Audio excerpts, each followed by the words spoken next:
देख रहे हैं न्यूज लीडर्स, सच है तो खबर है। खरगोन जिले से इस वक्त की सबसे बड़ी खबर सामने आई है, जहां एक और मध्य प्रदेश का किसान यूरिया खाद के लिए रात भर लाइनों में खड़ा है, डंडे खा रहा है, लेकिन वहीं दूसरी ओर यूरिया खाद माफियाओं तक बड़े आराम से पहुंच रही है। खरगोन जिले के निमरानी औद्योगिक क्षेत्र में एक फैक्ट्री से यूरिया खाद का बड़ा अवैध भंडारण पकड़ा गया है। यहाँ दानेदार यूरिया को पाउडर बनाकर बिना नाप की सफेद बोरियों में गुजरात भेजा जा रहा था।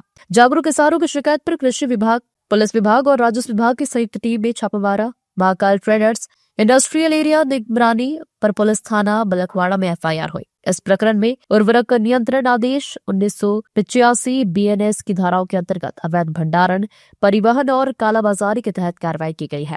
संजय पाटीदार, ग्राम सुंदरेल, तहसील धर्मपुर जिला धार। ये निमरानी में फैक्ट्री में जो यूरिया खाता पकड़ा था, क्या कुछ जानकारी है? विगत 15 दिन से हमें जानकारी मिल रही थी कि यहाँ अवैध तरीके से यूरिया का भंडारण हो रहा है और उसको ग्राइंड करके आगे अन्य राज्यों में भेजा जा रहा है।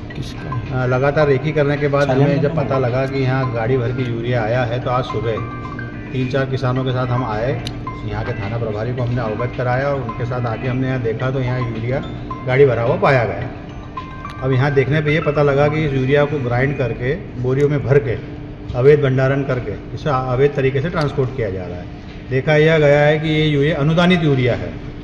एक समय देखा जाए कि आज किसानों को यूरिया के लिए लाइन में लगना पड़ रहा है, लाठियां खानी पड़ रही है। राज्य के मुख्यमंत्री कह रहा है कि मैं किसान हितैषी सरकार चला रहा हूं और ऐसी किसान हितैषी सरकार चलाएंगे कि यूरिया के लिए किसानों को लाठी मिले और व्यापारियों को यहाँ भंडारण किया जा रहा है, व्यापार किया जा रहा है। पाटीदार जी, एक और अन्य कंपनी में भी यूरिया पाया गया है, क्या कुछ?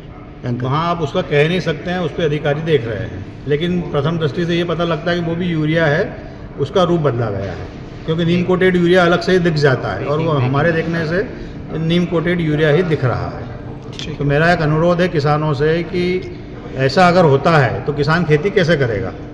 आपको बता दें कि यहाँ से लंबे समय से अवैध व्यापार चल रहा था। धार जिले से यूरिया लाया जाता था, पाउडर में बदला जाता और फिर गुजरात में ऊंचे दामों पर बेचा जाता है, जिसके चलते धार जिले के जागरूक किसानों ने कृषि विभाग को शिकायत की। कृषि विभाग, पुलिस विभाग और राजस्व विभाग की टीम अचानक पहुंची और तलाशी शुरू की। मौके से यूरिया खाद की बड़ी बोरियां, दानेदार यूरिया पाउडर बनाने की मशीन, सफेद अनब्रांडेड बोरी, पेस्टेड यूरिया बैग बरामद किए गए। एवं वरिष्ठ कृषि विकास अधिकारी एग्रीकल्चर डिपार्टमेंट। सर, यहाँ पर क्या कार्रवाई की गई है? ये सर महाकाल ट्रेडर्स के नाम से एक बोर्ड मिला है, जिसमें बकाया तो कहीं लिखा नहीं है इस फैक्ट्री में। इंडस्ट्रियल निगरानी में 401 प्लाट नंबर पे है, जिसमें एक मेटाडोर आई है। मेटाडोर में जो है NFL की यूरिया है, जो खाली होकर जो है लूज करके फेंकी जा रही थी। तो अभी तो जो ढेर लगा हुआ आप देख रहे हैं, ये जो है ना 268 बोरियों का ढेर है और इसके अंदर मेटाडोर के अंदर जो है 43 बोरी सही और 2 बोरी कटी फिटी है, ऐसे 45 बोरी अंदर है। तो ये बोरियां जो जितनी हैं इसको हम जब्त कर रहे हैं। मेटाडोर को हम पुलिस के हवाले करेंगे। इस मेटाडोर के जो ड्राइवर हैं और जो मजदूर खाली करने वाले हैं उनके बयान लिए जा चुके हैं। ये टोटल फॉर्जरी का केस दिखता है, 420 का केस दिख रहा है और इनके पास किसी प्रकार का एग्रीकल्चर का जो है लाइसेंस नहीं है। जो फर्टिलाइजर का लाइसेंस होता है वही जो है ना इस प्रकार की कार्रवाई करता है। सर, एक अन्य वो केचप फैक्ट्री में खाद पाया गया है जी। एक और अन्य केचप फैक्ट्री में खाद पाया। केचप फैक्ट्री में वहाँ भी हमने निरीक्षण किया था, संजय पाटीदार साहब ने बताया था तो वहाँ गया था, लेकिन वहाँ टेक्निकल यूरिया है। वहाँ पे जो है कॉमर्शियल यूरिया कहते हैं, जो बाजार से आता है, तो उसको हम देख रहे हैं, उसके बिल वगैरह जांच करेंगे। अभी फूड इंस्पेक्टर को भी सूचना दी है। फूड इंस्पेक्टर उसको जो केचप बन रहा है उसको देखते हैं कि एक्चुअली उसके पास उस कॉमर्शियल यूरिया का यूज किया है और कॉमर्शियल यूरिया किसके कारण बन रही है। अभी हम जो है ना जो ये यूरिया आई है जो NFL की कंपनी की आई है और जिस मेटाडोर से आई है उस मेटाडोर को हम जब्त कर रहे हैं। इस फर्टिलाइज़र से जो बोरियां सिंपल में पैक हो रही हैं, एक यहाँ ग्राइंडर लगा हुआ है, ग्राइंडर पर यूरिया को पीस रहे हैं, पीस के सिंपल बोरी में भर रहे हैं। तो ऐसी बोरियां भी सिंपल बोरियां पाई गई हैं जो यूरिया पीस के भरा गया है। ऐसी शंका है कि ये लोग जो है ना पीस कर और कहीं अन्य फर्टिलाइज़र पोटास या दूसरे पोटास के लिए कहीं अपनी प्लानिंग नहीं कर रहे हैं। ये टोटल जो है ना 420 का केस है और इन लोगों की FIR होगी, परंतु अभी इस मालिक का नाम पता नहीं चल रहा है कि ये मालिक कौन है।